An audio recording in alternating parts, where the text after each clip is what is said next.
Também um pouquinho, porque, né? Hoje é semana de prova, não é irmão, é todo dia prova, né? Pra eu estudar, né?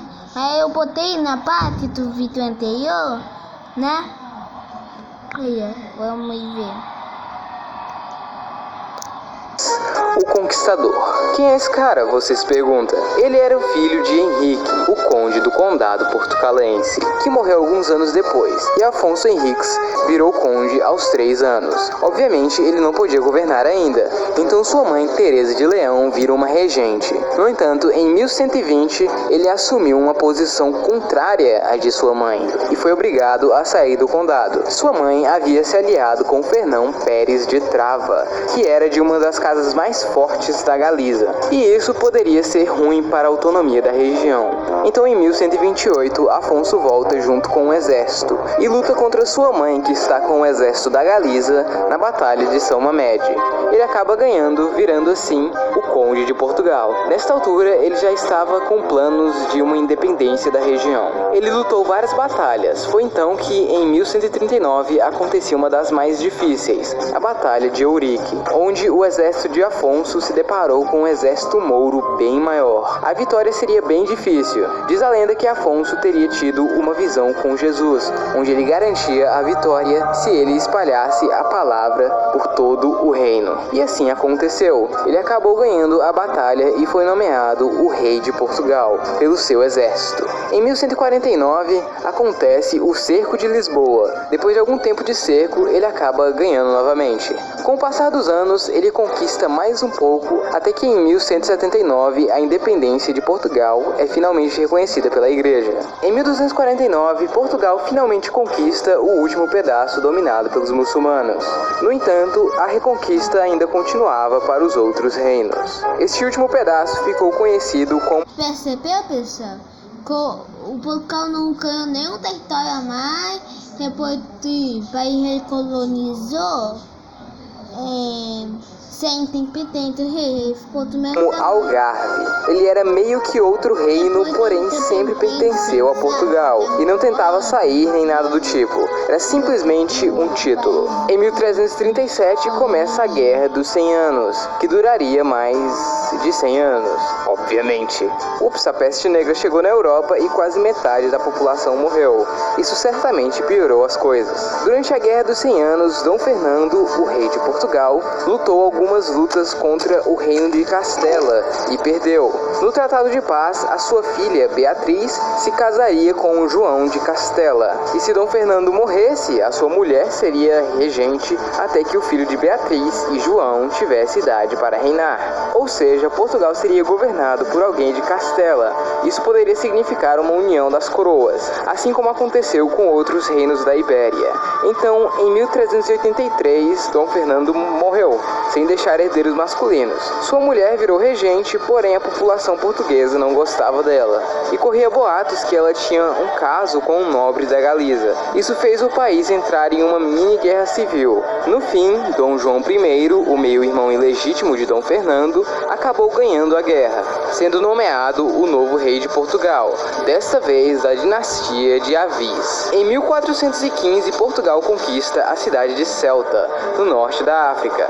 Saindo um pouco de Portugal, o pessoal da Europa gostava muito das especiarias da Índia, e essa era uma das melhores rotas até a Índia para pegar as especiarias. Lembra do Império Bizantino, que estava tentando crescer novamente? Então ele não conseguiu, olha ele aqui, até que ele foi dominado pelo Império Otomano. Então eles bloquearam esta rota, o que deixou o acesso à Índia mais difícil e caro, consequentemente aumentando o preço já alto das especiarias. Então Cristóvão Colombo falou: cara, se a Terra é redonda, então se formos para o oeste, eventualmente chegaremos na Índia. Portugal não ligou e ele então foi para a Espanha, onde eles falaram ok, daí Cristóvão Colombo partiu para a Índia e na verdade chegou na América. Enquanto isso, Portugal queria chegar à Índia. Então Vasco da Gama resolveu fazer uma viagem muito perigosa até lá. Durante a viagem, eles passaram por alguns lugares na costa da África, até que eles finalmente chegaram à Índia, em uma viagem impressionante para aquele naquele tempo. A história de terras no oeste se espalhou rapidamente. Portugal, muito esperto, mandou pessoas para lá e acabaram descobrindo o Brasil. Alguns anos antes, Portugal e Espanha tinham feito um tratado para dividir o mundo entre eles, o famoso Tratado de Tordesilhas. No Brasil, Portugal precisava de pessoas para trabalhar nas canas de açúcar e assim fazer as terras valerem a pena. Bom, algumas tribos africanas tinham vários escravos que eles tinham ganhado em batalhas contra outras tribos. Então Portugal decidiu comprar e levar para o Brasil, começando assim o comércio atlântico de escravos. Algum tempo depois, outros impérios europeus começaram a fazer o mesmo. Bom, em pouco tempo, Portugal já dominava muita coisa. Um pedaço do que hoje é o Brasil, algumas ilhas próximas e na costa da África, algumas ilhas das Índias Ocidentais e Macau, na China, além de vários pontos de comércio na Índia e África. Tudo parecia ótimo para o Império Português, porém ainda tem muita história para contar. Bom pessoal, então é isso, espero que vocês tenham gostado. Portugal é um país muito antigo e tem muita história para contar.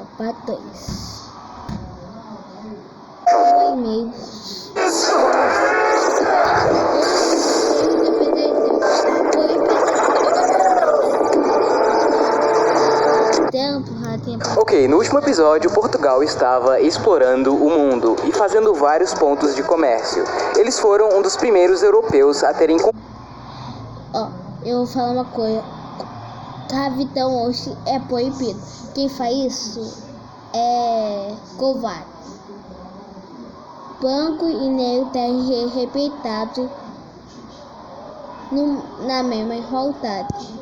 Contato com os japoneses. Inclusive foram eles que fundaram a famosa cidade de Nagasaki. Eles deram armas para que os japoneses pudessem se matar com mais eficiência e também tentaram espalhar o cristianismo por lá, mas no fim não deu muito certo. Os pontos de comércio na Índia também eram muito importantes por causa das especiarias. E no Brasil, Portugal estava fazendo muito dinheiro com as canas de açúcar. Outro país que também estava bem rico era a... Você provavelmente entender um palavrão, mas aqui não vai ser isso não, meu vida. É porque eu tô fazendo fome, aí alguma palavra sai errada, aí são países com palavrão, mas não é não, tá? Espanha já estava dominando boa parte da América, encontrando muitos minérios como prata e ouro. Com isso, a Espanha começou a ter vários inimigos na Europa. Com sorte, Portugal, mesmo rico, não tinha tantos inimigos. O Império Português estava no seu auge e o futuro parecia ainda melhor. O que poderia dar errado? Em 1578, o então rei de Portugal, Dom Sebastião, resolveu ir para a África, mais especificamente Marrocos, para lutar pessoalmente uma batalha muito importante, pois Portugal era muito forte, iria ser ainda mais forte, e o seu rei lutava na guerra também e ele morreu. Na verdade, ele sumiu.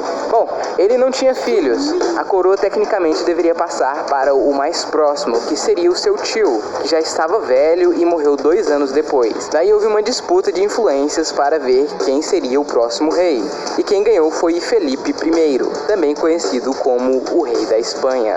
Então vocês já sabem onde isso vai dar. Portugal agora faz parte da Espanha, na chamada União Ibérica. Assim, Portugal ainda continuava um reino separado, mas era governado pelo mesmo rei, então tecnicamente falando, eles eram o mesmo país. Bom, de início os portugueses em geral não ligaram muito. Inclusive, alguns nobres portugueses até ajudaram Felipe a chegar ao poder, pois para eles, a união desses 2 reinos poderosos seria ótima para os dois. Mal sabiam eles o que iria acontecer. Bom, com essa união, os inimigos da Espanha agora eram também inimigos de Portugal. Como ambos Portugal e Espanha já eram grandes impérios, imagina agora juntos. Sim, um império ficou gigante.